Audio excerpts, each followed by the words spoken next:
Well, thank you everyone for joining us today. My name is Tapreen Picado. I'm the CEO of NSPN. And for those of you that are new, our mission at NSPN, National Science Policy Network, is to ensure that the next generation of STEM professionals and students is equipped to drive evidence-informed policy. So we do a lot of activities, including training emerging leaders through writing and communication and policy analysis skills. We foster cross-sector collaborations, and we create pathways for researchers to contribute meaningfully to public decision making and as well community well-being. And part of our series is called, or part of our trainings is called Politics Aside, Policy Forward, where we've mainly done in-person events that are nonpartisan and designed to foster meaningful dialogue between scientists, policymakers, and the public on critical science and tech issues. We've had discussions, workshops, panelists, networking events, and Politics Aside is intended to create a space where science and policy intersect, but it's free from political partisanship.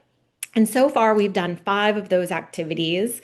And really, the goal is to be informational and share something that's on a topic that's timely. We met in person at a workshop in Atlanta a couple of weeks ago talking about data centers. So we thought it might be interesting to also do a talk on data centers with journalists from areas that are particularly hot markets for data centers and see what, from their perspective, they're learning about from their reporting, why they chose to do these articles on data centers.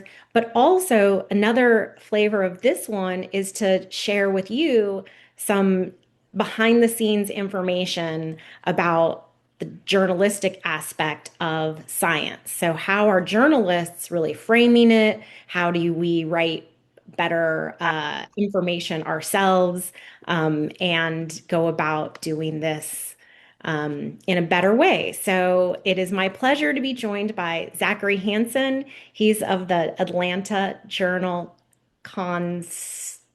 Help me with that. The Atlanta Journal-Constitution. Constitution. And Mark Brody, he's actually from a radio station, 91.5 KJZZ, and that's out of Phoenix. So we have Atlanta, Georgia, second hottest market, arguably, next to Virginia, and Mark Brody from Phoenix, Arizona. And I want to just preface it that the articles that you've written are different, or the communications that you've written are very different because Mark, yours is an interview, and Zachary, yours is an article long form, and I'm actually seeing Natalie, so I'm gonna add her in. Um, Thank you. Natalie Anderson is from the Virginian Pilot. And she's also written from the perspective of how Virginia, particularly the residents and the city councils, are interacting and talking about data centers also. And so those are almost very much representations of the community's concerns. And so you all have a different style of communicating and writing. And so I'm going to stop there. And Zachary, you're at the top of my Zoom menu right now. So if you would give more about your background and share whatever you want about yourself, then we'll go to questions. This meeting is being recorded. Perfect. Sounds great. Thanks so much for having me. As mentioned, I'm Zachary Hansen, economic development and commercial real estate for the AJC, the Atlanta Journal-Constitution in Atlanta. When you're talking about commercial real estate and economic development, data centers over the past couple of years have become the story here on the ground in Georgia. 3 years ago, 4 years ago, I probably couldn't have told you what they were. We never heard about them. And then 2 years ago, I was writing about a new one every week. And, you're getting billion-dollar projects and having to even discuss, like, do we write about this billion-dollar project? And we've written about 15 others. It is a question none of us thought we would have to grapple with a couple of years ago. So excited to talk about the topic. Great. Mark? Yeah, hi. Thanks. Thank you for having me as well. This is a pretty cool opportunity. My name is Mark Brody. I'm a reporter and host at KJZZ, which is the public radio station, the NPR station here in Phoenix. And I think the important thing is I also am not a science writer. We do a lot of it's sort of a general news magazine show, but as has been pointed out, data centers are a pretty big deal across the Phoenix area. There are no earthquakes here. It's pretty flat. Land is reasonably cheap. So it's a natural place that, companies would want to land their data centers. But, there are a lot of issues, as with everywhere, with energy and water and those sorts of things. So we've been kind of like Zachary, over the last maybe year or two, we've really been delving much more into them and their impact on the economy and on technology and on natural resources and real estate and that sort of thing. But yes, I mean, to the point you were making earlier, most of the segments I do tend to be one-on-one interviews. Although we do some sort of long form audio reporting, but they do tend to be different than newspaper articles. Yes, it is so at least somewhat different in that respect. Hello, Natalie. Welcome. Will you share about your paper and your perspective and your background about writing first? Sure. So I am a local government reporter at the Virginian Pilot, which covers the Hampton Roads region, coastal Virginia. And so, as mentioned, of course, Virginia is sort of the home of data centers, at least for now. But it's been interesting from my perspective because I'm in a metro area that relies heavily on the defense industry, for example, largest naval base here in Norfolk, also a lot of shipyards and shipbuilding. Um, and so it's still kind of a relatively new territory for Hampton Roads. There is no major data center right now. And one of the cities that I write about, Chesapeake, Virginia, it is kind of massive in size. It's 350 square miles on top of about a quarter million people, or close to a quarter million. So it's Virginia's most second populous city. And I wrote through this whole process of trying to bring a data center to Chesapeake, which does have the benefit of having extra land to develop on. But this particular project that I wrote about was very controversial because of where they wanted to place it. It was kind of slap dab in the middle of a neighborhood, and it also happened to be a more affluent neighborhood. So you can imagine the reaction. And then, of course, that ultimately was voted down. So that's kind of so that's obviously something that's being talked about more and more in local government. Like, how do we bring more data centers here to Hampton Roads? And so this has so far been the only real attempt, and it failed. And so now the city is reviewing all kinds of different things. I think things to kind of consider when you're reporting this as a local government reporter is, what's the zoning? What land are they trying to use? Are they going to receive any sort of economic incentives, aka tax breaks, to come here? Obviously, the residents care a lot about the environment and the impacts that has. You've got the whole angle about how this affects energy bills, which is kind of playing out in Virginia right now with Dominion Energy. So there's a lot of different stories or angles that you can take on this. Yeah, that's about the extent that I've been able to report on data centers, but I've obviously been educating myself more and more because it continues to be the hot new buzzwords in local government, as some may say. So, Well, that's a great segue to, if you don't have science in your background academically, how do you engage with scientists on a science topic? Do you, Yeah, that's a Zachary? great question. I'll take a crack at it. I mean, it's kind of like any form of reporting in that way, where like half the time, you're learning your beat as you go. You're learning the topics that you're covering as you go and finding smart, willing people to talk you through and explain things like your five so you can explain it to your audience. I need to be able to kind of understand beneath the level, like beneath the ground surface of what makes a topic tick to be able to give the gist to to an audience, especially writing for a general newspaper, the way that I do. Sounds like the other people on the panel do as well, where you're explaining really dense, complicated topics, especially when you're getting into science like this with data centers, where the numbers are big. These are a lot of terms not we haven't seen since, seventh grade chemistry or whatever it may be. And, people are making billion-dollar decisions off of it, or worried it's coming to their neighborhood, or why is this power pole being put in this place? All of those different questions kind of come. So finding those sources that are able to talk things through, and even on background, whatever it may be, is vital to doing this kind of reporting. Okay. I actually think, if I can just add on to what Zachary said, that in some ways, maybe in many ways, not having a science background, I think, is kind of helpful, because most of my listeners don't either. I assume. I mean, I don't know, but I assume most of them are not, um, are not scientists, or science majors when they were in college. So it's helpful in some ways to not come from a background of a lot of having a sort of a lot of pre-knowledge, where don't make the assumption that listeners know something that they maybe don't know. So as Zachary was saying, like, I tell people, explain this to me as though I do not work in your lab, and that I'm somebody who does not understand what it is that you do.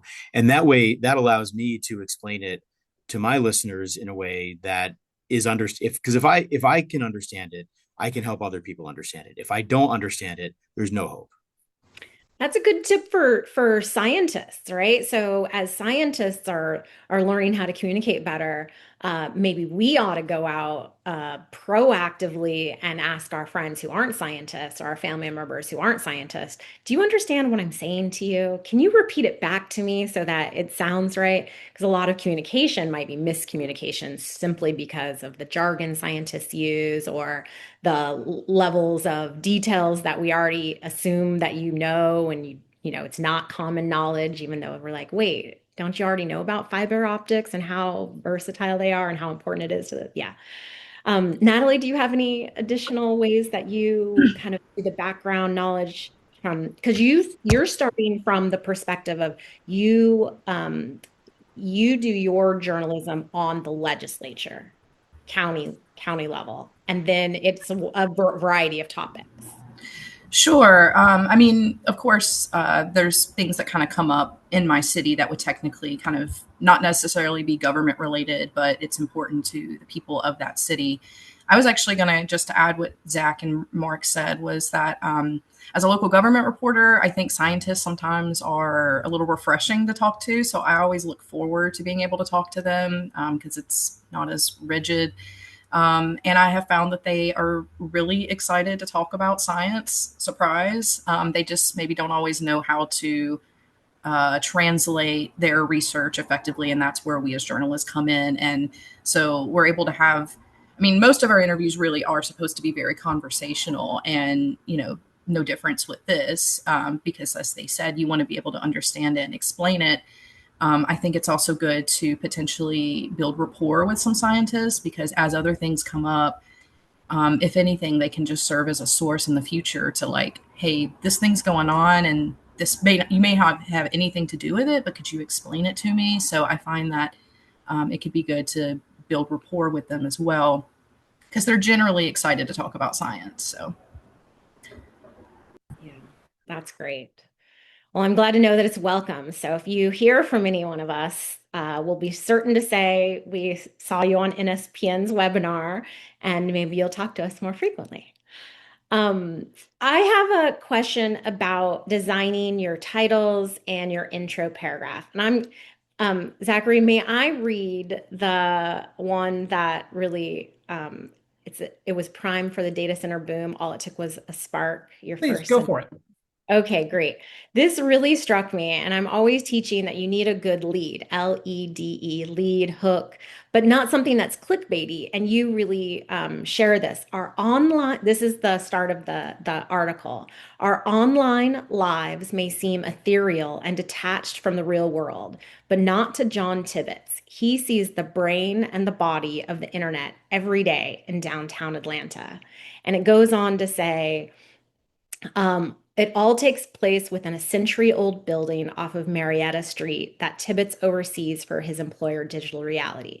It's one of the most interconnected data centers of its kind in the country, acting as the beating heart of Atlanta's digital ecosystem.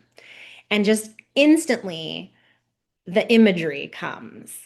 Can you and all of you and Mark in your interview, you ask really interesting questions that speak to the complexity of adding, the realities of the tech and the science behind data centers, and the water use and the grid use. And you're asking your interviewer really pointed questions, that she doesn't have a challenge to answer, but it strikes me. May I read your question to Sarah? Yeah, absolutely. Go ahead. Okay. You say, in one of yours, you wonder whether then if this maybe calls for a bigger, more cooperative approach. And it struck me that you were sort of hedging your bets, like you didn't want to push too hard, and you let her elaborate. Um, can you two speak to how you design your intros and your questions? Yeah, Recommender.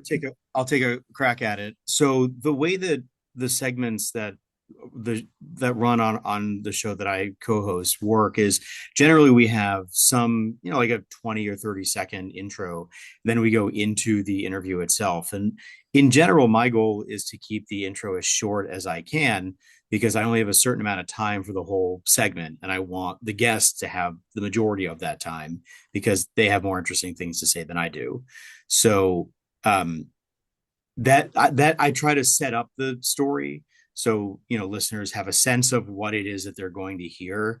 I was always taught the intro is kind of like a contract with your listeners. Like I am going to tell you a little bit about what you're going to hear for the next X number of minutes, and you can decide whether you want to change the station or not. So I try to give sort of a very brief general description and then just go into the interview.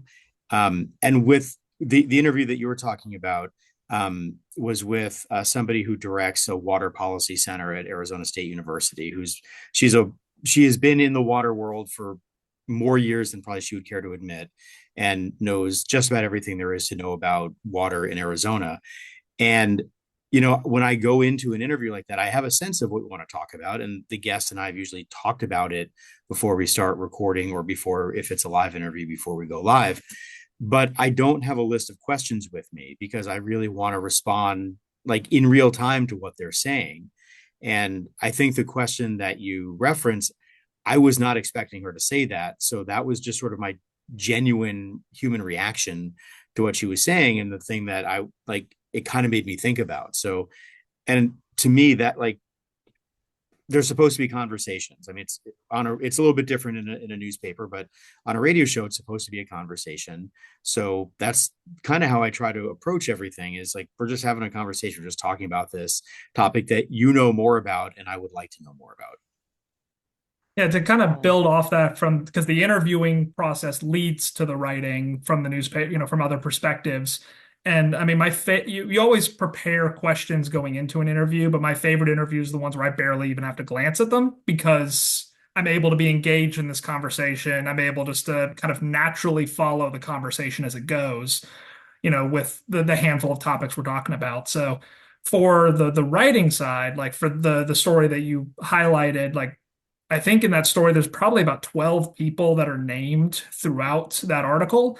And I think I spoke to 40 plus throughout the reporting for that one. So, there's kind of you build a little bit of confidence, frankly, as a reporter, the more people you talk with on a topic to where you get to feel like you actually understand it and you can say some things with confidence. And then you can find the examples and the people who best speak to those topics that you're highlighting. So John in that story was one of, I toured 4 data centers in the Atlanta area as part of that reporting. And that one really jumped out. It's a carrier hotel where data centers connect to other data centers effectively, to be simple. That's kind of the beating heart metaphor that I was going for.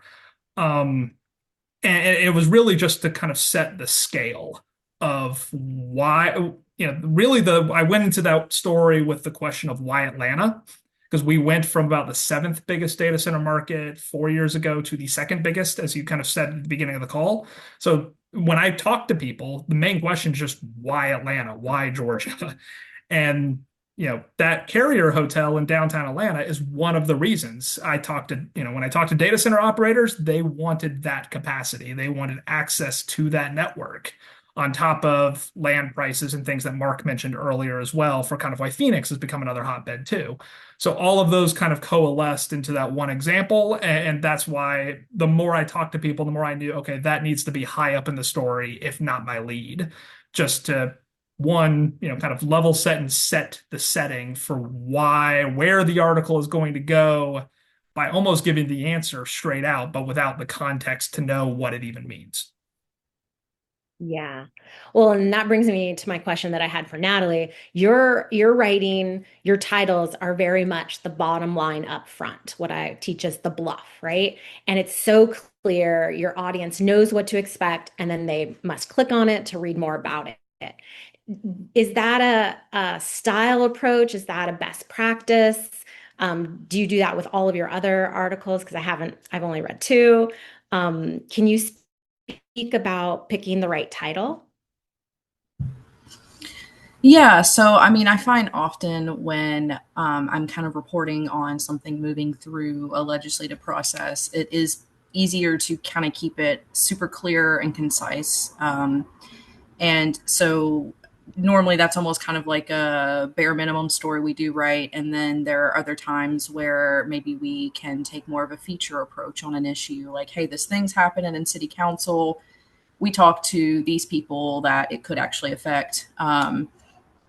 And so that might be a little bit more, like Zachary and Mark were saying, a little bit more of a creative setup, because you're kind of going for more of a narrative story. But yeah, a lot of times when I'm covering it through the legislative process, I try to keep it just super clear and concise. And sometimes there are very tense meetings. Emotions can run high even in these like legislative type meetings. And so I think that that's fair to document, but excuse me, I think it's also just keeping it simple because I think government already kind of has a lot of extra jargon to it. And so simply put, people just want to know when it comes to what's happening with this thing, what did they say about it? What are they doing? And of course, is there any controversy with it? So. Okay, great. Okay, now let's get to the details of why people really, really don't want data centers. So we've heard that it costs a lot for water, it costs a lot on electricity, it costs a lot in noise, it costs a lot in beautification. That was another one. People don't want their landscape, their community, not as pretty with these big basically box warehouses that are storing computers. Um, all of those could be real.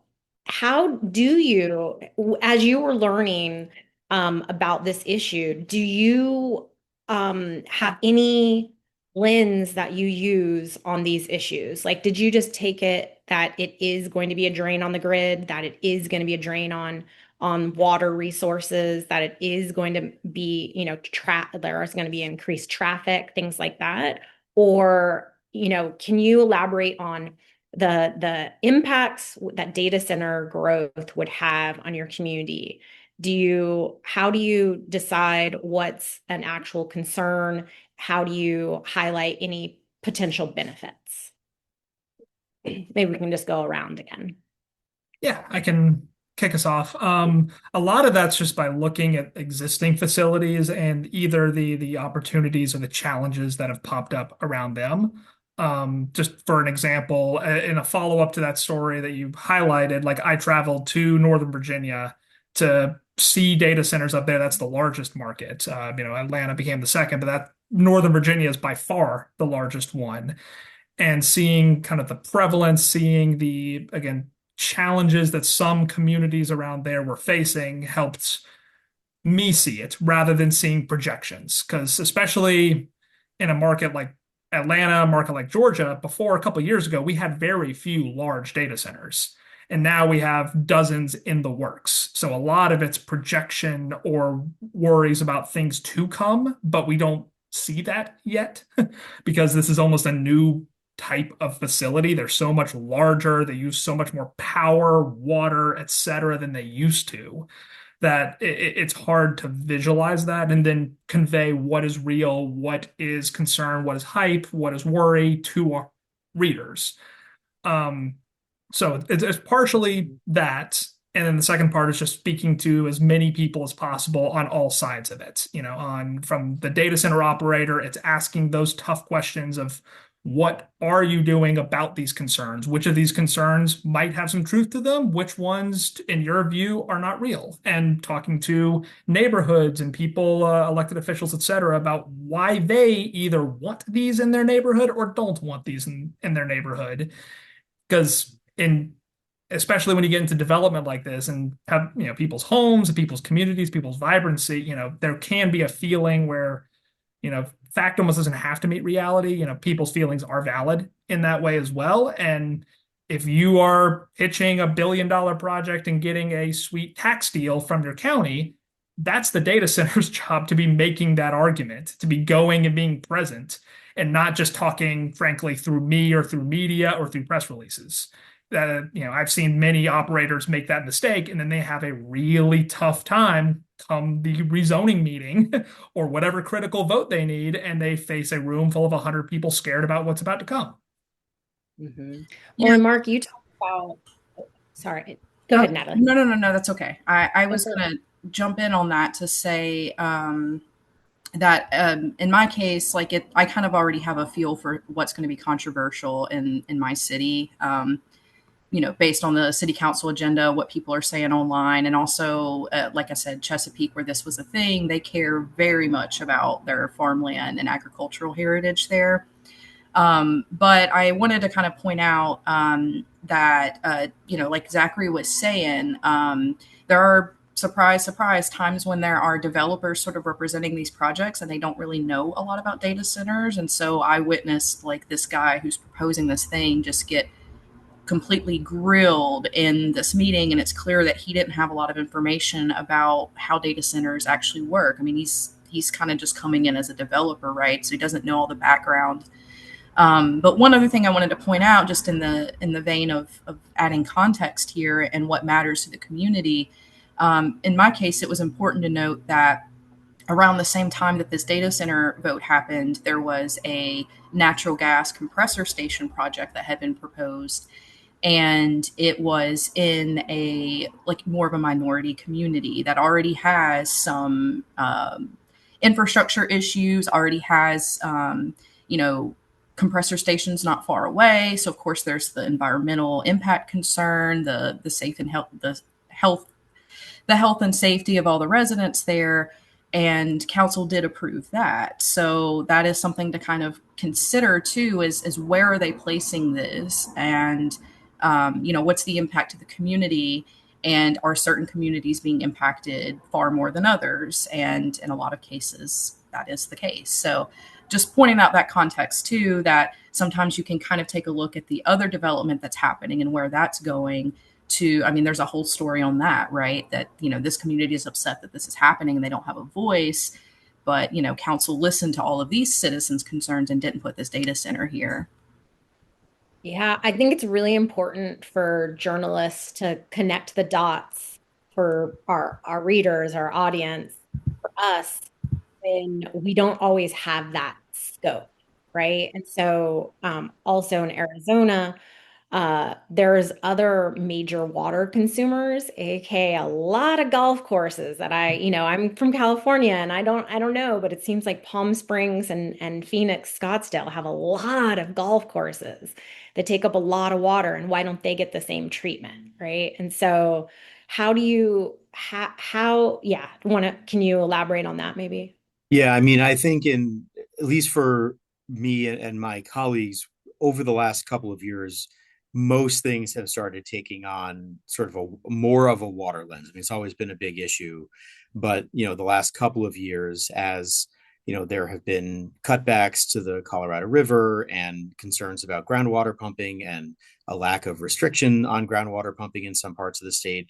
Water is kind of the top, not kind of, water is the top issue for a lot of people in the state. So, interestingly, when I started asking around about this, and I think the story that you were referencing was about a report looking at different municipal responses to quote unquote big water users and rules about them. And one of the big takeaways is there's no definition of what constitutes a big water user.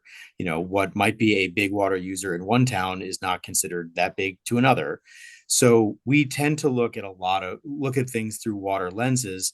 And what we found is that a lot of the data centers here have figured out ways to not use that much water. They get an amount of water when they start, and then have sort of a closed loop system to just continue using that pool of water, which is great. Except typically what that means is that they're using a lot more electricity because they still need to cool their facilities. And electricity is also not something that we have in abundance here in the Phoenix area, especially in the summer when it's 120 some odd degrees outside and everybody is cooling their homes as best we can. So, those are some, when you ask, how do we what lens do we kind of look through? For us, it's, we've been doing a lot of stuff with natural resources. We've also, though, been looking at economic questions. And, one of the things that I've been finding is that I shouldn't say a lot, there are some economic development directors in the Phoenix metro area who are not that keen on having data centers because they take up massive amounts of land and don't really provide that many jobs.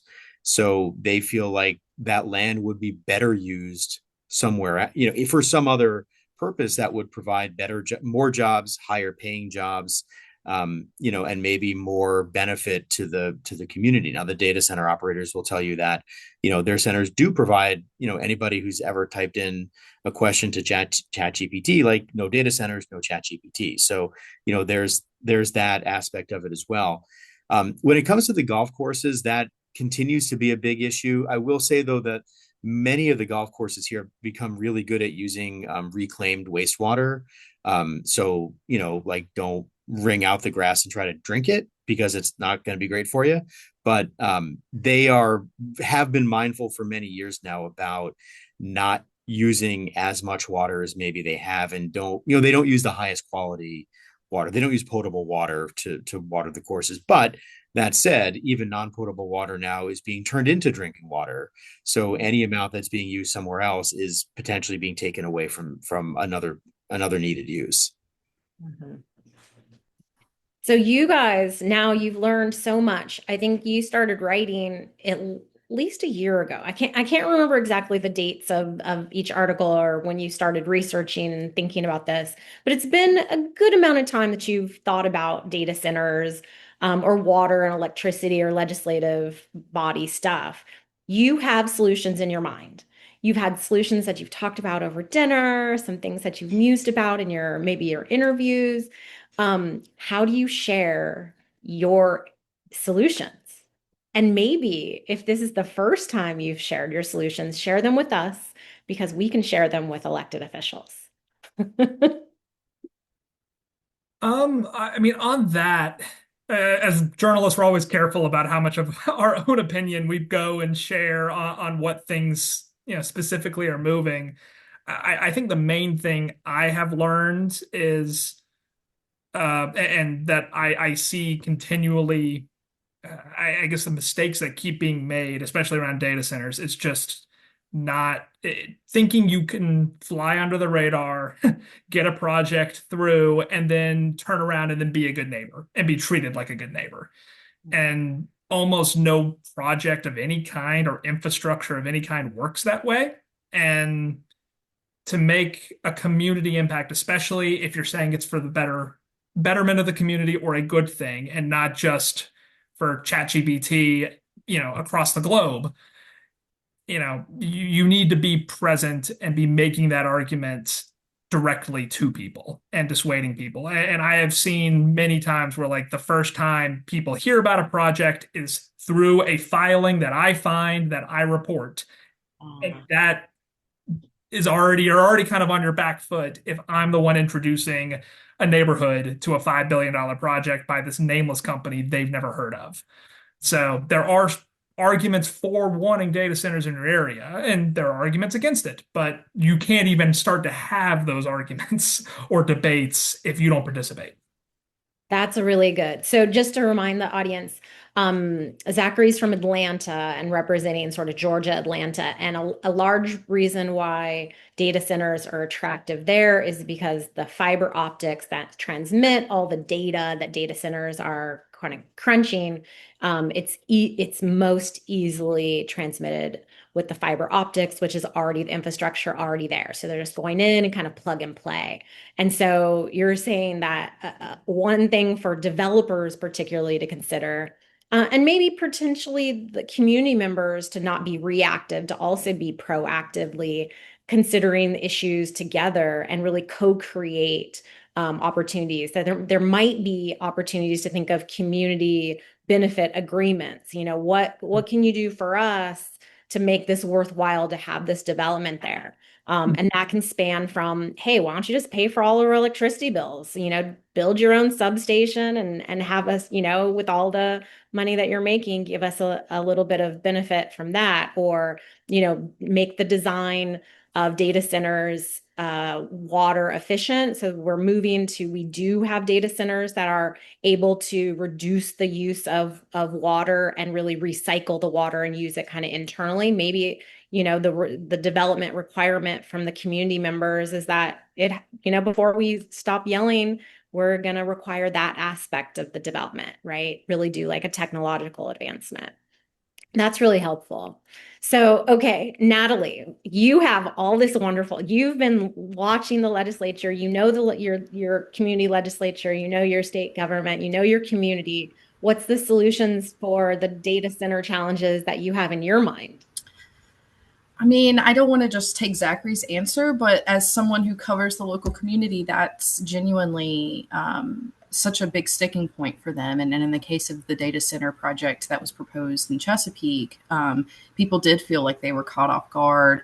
Again, the developer didn't know a whole lot of information. So obviously, there was a lot of people saying that they didn't know anything about this. No one's made any attempts to talk to them.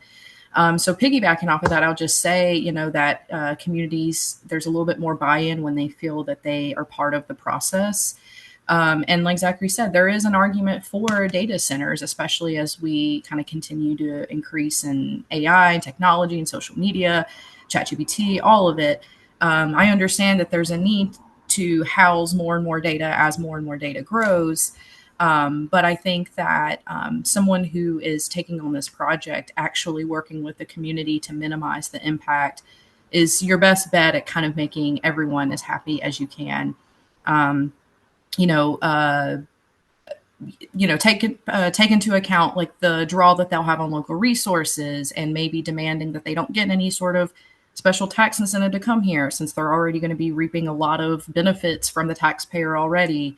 Of course, Dominion Energy is always kind of like going with the state government to figure out what kind of rates are we going to choose. And so I think it also requires lawmakers to hold, utilities accountable, and make sure that the spikes that they're trying to propose actually line up.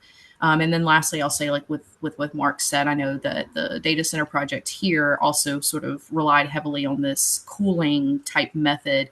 But believe it or not, there were some other people who I kind of jotted down as potential water experts around here who, they very, very much did challenge some of the things that were proposed in that project. So I think just like actually doing outreach, knocking on doors, talking to neighbors, this is what we want to do. How can we make this a project that everyone benefits from? Genuinely, like that's probably the best solution moving forward, since there is, a need for them. But I think that we need to be mindful of where they're going and the impacts they're having, and make sure that it's equitable as well. Yeah, and just to remind the audience, Natalie is a journalist in Virginia, and Northern Virginia was one of the first markets for big tech centers, um, and especially like AOL came in, a lot of big organizations, companies that predominantly influenced in the 80s and the 90s for the tech boom. So when tech wanted to think about data centers kind of in the same shape and landscape, they started with Virginia. And I will also say that part of why they're sort of coming to this region now is because Hampton Roads, like many other places that got a lot of funding in the pandemic, are building up a fiber optic network as well. So ultimately, they have this fiber loop, this ring, as they call it, that will connect all of the 7 cities. And so part of why this data center was proposed where it was, like right in the middle of a neighborhood, was because it's supposed to easily kind of latch on to this existing fiber infrastructure, which is a fair point. But as you can imagine, it's not taken well if it's in the middle of an existing community. So, Right, right. So Mark, what are your solutions? Having heard from people for a very long time, what are some things that you can share with us? I mean, I think before you find the solution, you have to figure out what exactly you think the problem is. And that in large part depends on with whom you're speaking, right? I mean, you know, both Zachary and Natalie have talked about, these data centers being in neighborhoods. Like there are certain, neighbors have concerns, environmentalists have concerns, zoning experts have concerns, computing and technical people have concerns. So I think, at the risk of just reiterating what my two colleagues have said, it seems like sort of openness and transparency and being willing to talk about what it is that you're trying to do are the keys here. As Zachary, as you were talking, I was reminded of a situation we had like within the last couple of months near Tucson, which is in the southern part of Arizona, where there was a company, a development that was proposed that was a big data center that had a very, you know, nice sounding name, and nobody had any idea which company was behind it. It turned out it was a major online retailer that was behind this particular project. And once that came out, not because of even a filing, but because some reporters in Southern Arizona figured it out somehow, people were pretty unhappy, and they didn't like the fact that there was this feeling that this was being done to them, as opposed to, as Natalie, as you were saying, like being like having a stake in it, having a part in this project, because as everybody as everybody here has said, there are good reasons to have data centers. I mean, a lot of what people like to do require data centers, and I think we need to be able to have an honest conversation between all the various stakeholders about, here are the concerns, here's what can be addressed, here's what can't be addressed, here's how we can try to maybe mitigate what can't be addressed, and here's what people are going to have to live with, and then make a decision. Okay, we can live with this or we can't, and then you sort of make your action after that. But I think having these projects be open about what it is they're trying to do, and frankly having people who are concerned be able to have an honest conversation about why they're concerned and what might be able to mitigate their concern would probably be pretty helpful. The other thing I would say is that the thing I keep hearing from people is that this is a technology that is evolving more quickly than policy. And in some cases, policymakers don't really understand what it is that they are legislating or creating ordinances to deal with. And I don't know what the solution is there, other than, trying to get everybody up to speed, because it's really hard to make a law about something you don't really understand. There might be a big role where we can do a little bit of future casting also. What's the implications of building these buildings, these data centers today?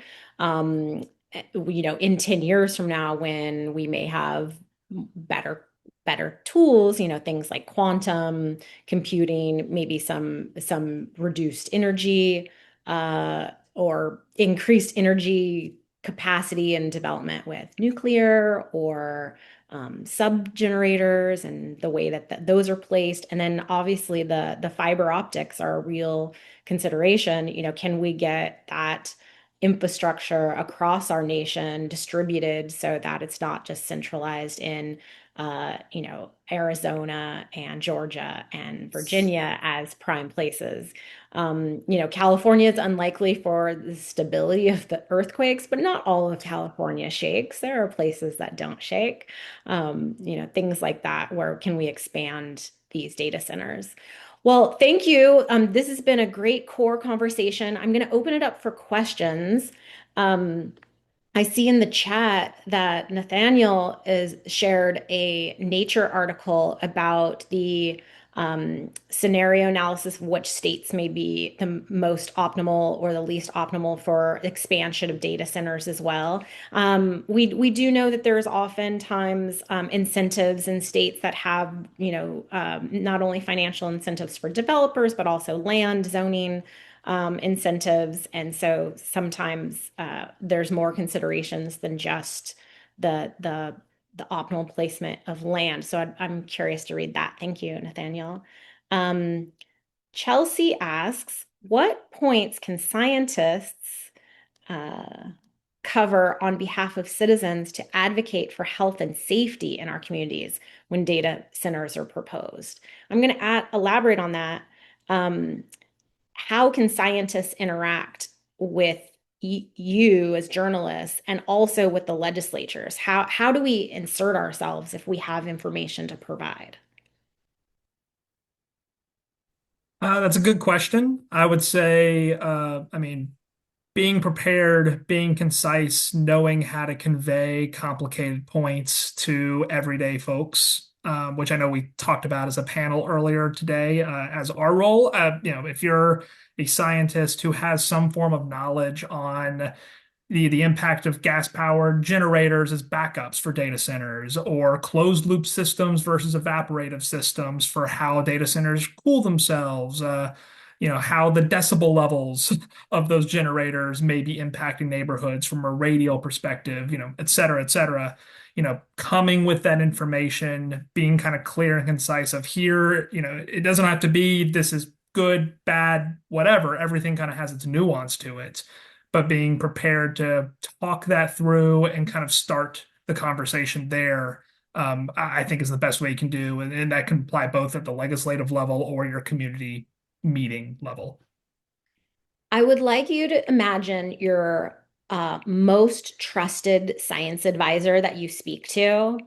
And is there any personality characteristics that you can share with us that we might want to work on? I'm thinking maybe extroversion, right? Cheerfulness, what makes someone trusted and someone that you want to engage with that we might imitate? I can jump in on that. I would say being approachable for one. It's not uncommon for journalists to receive, uh, PR from every company there is reaching out to us to talk with us. But, maybe, like not to piggyback with Zachary, but, citizens also care a lot if you maybe come to a meeting and you already can speak to these points, kind of anticipate what are the biggest concerns for any project: traffic, noise, impact, like environmental impact, all of that. So I think if scientists can sort of already have solid explanations for that, even when they're going through the legislative process, and maybe sharing that on the front end, kind of, tame the emotions a little bit. Maybe people are like, okay, I can see that this person is really trying to weigh all the different concerns here. In terms of like journalists to scientists, I think being approachable, not being really rigid, just because we want to be able to have a conversation, and I want to ask questions, and I want you. Also, I think sometimes journalists maybe assume that everyone we talk to knows the journalistic process, so I always try to be transparent on my end about sort of what my role is in this, and what's my job and what's not necessarily my job to do. And so maybe also being a little proactive and reaching out to some of these journalists too, especially if they anticipate that this journalist may be reporting on this issue. I would say like being approachable, being, conversational, just the same way that I would want to be able to sit down and have coffee or chat about something over lunch. That genuinely kind of goes really far in terms of building rapport, and helping us both be able to help each other almost. For what it's worth, I found that and this goes for non-scientists also, but anybody explaining something that can be really technical or difficult to understand, if they have interests that are sort of beyond what it is they study that they can use as an analogy. Like some of my favorite science conversations are done like in sports metaphors because that's something that is really easily understood, or like they can relate it to economics in some way, or something that grocery prices, something like that. Like that is really easy to understand. It goes back to what we were talking about earlier. Talk to me like I have no idea what it is you do. In large part because in many ways I don't, but also like we all need to be able to explain this. So I've also found that if I try to talk, if I'm having somebody on who is like sort of deep into a scientific project, I always like to try to talk to them before we actually do the interview, which I think is probably a little different than what Natalie and Zachary do, because like the interview itself is going to be on the radio, so we want to make sure that it's like it's not just a lot of like technical like follow up kind of thing. So I think it's helpful when, again, this is not just scientists, but since we're talking about science, if you're able to like be open to the kind of feedback where like you're willing to think about something a little differently. And most scientists that I've talked to are generally open-minded to begin with. It's kind of part of the scientific process, so it's not surprising. But like to be willing to think about, how to explain this or how to describe it in a way that maybe they hadn't thought about before, or isn't maybe the most like scientifically technical way to do it, but is maybe a way that an average radio listener or newspaper reader will be able to understand, I think is helpful. That's great. So are there any other questions? Does someone want to come offline? We have time for one more question and then we'll do wrap up. Nathaniel. Howdy, y'all. Sorry for spamming the chat. I just find the data center conversation like so interesting. So I'm an AI and environment research consultant and also like a full-time student at the Rand School of Public Policy here in DC. One of the main concerns that I have with data center like construction is the fact that we have a lot of fast tracking of environmental permitting processes under NEPA, the National Environmental Protection Act, if I'm getting that acronym right. I'm just wondering, have any of y'all, any panelists noticed similar efforts to kind of like fast track permitting processes, like with environmental regulations for water, energy, land, with data center projects, with local developers? I will say that I don't know that I have noticed that more with data centers than other developments in the Phoenix area. I mean, that's kind of a constant concern that some folks have in this part of the world, that there aren't the appropriate or extensive enough environmental reviews. But it's possible that it's happened, but if it has, I don't know that it's a more acute problem with data centers. I'd agree. Anecdotally, I can't think of individual projects I would say that are maybe playing fast and loose with permitting compared to other ones. I would say that data centers, especially from a water and a power perspective, and you can add land as well, because they're such large users often, in comparison to other development types, we don't think about them as holistically from a review process where, talking about water tables or things along those lines. I have heard some concerns about, concentration and what that does rather than projects in isolation, that for other development types, you might not have to worry about how they interact and how they utilize that. I know from the power perspective, we do think about that at least a little bit more from forethought. That's kind of dominated our utility regulatory hearings for a couple of years now, but water especially, I've heard those concerns. Yeah. Yeah, I mean, again, not to just repeat what my colleagues are saying here, but I mean, I similarly, I don't know that these are any different than some of the other major projects that come in. I think just one thing to always consider is politics, unfortunately, do dominate these things sometimes, and so I think, you know, politics in terms of what one side may view as like the appropriate checks and balances for this versus the other side. Sometimes those don't necessarily align. So you may have the political will to minimize these regulations for the sake of bringing in like all these amazing jobs and economic development and all the great spiel. But then of course there's a lot of other impacts to that. So I would say just to always kind of pay attention to what's bringing them here and what they're getting in return. And I will say that for some of these bigger projects, like at least in my experience, they do have to kind of go through pretty significant grilling through like the State Corporation Commission and utility regulators and everything. So even if the citizens aren't catching on to those things, those are supposed to be the things that these bodies catch on, and they can get very technical. So I think just maybe the politics do play a role in how fast they can get these things through. And of course, that always opens up the conversation about should we change policy on how we regulate these things. It's relatively uncharted territory for a lot of places, including my area. So. Thank you. Well, we are almost at the top of the hour. I want to thank you, Zachary, Mark, and Natalie, for joining us. Your perspective is interesting and diverse from the science in the lab that we usually hear from. So I really appreciate your insightfulness and also your willingness to share sort of behind the scenes of your profession that we want to be able to inform as scientists and share our knowledge with you so that you can share it with the broader readership and listenership.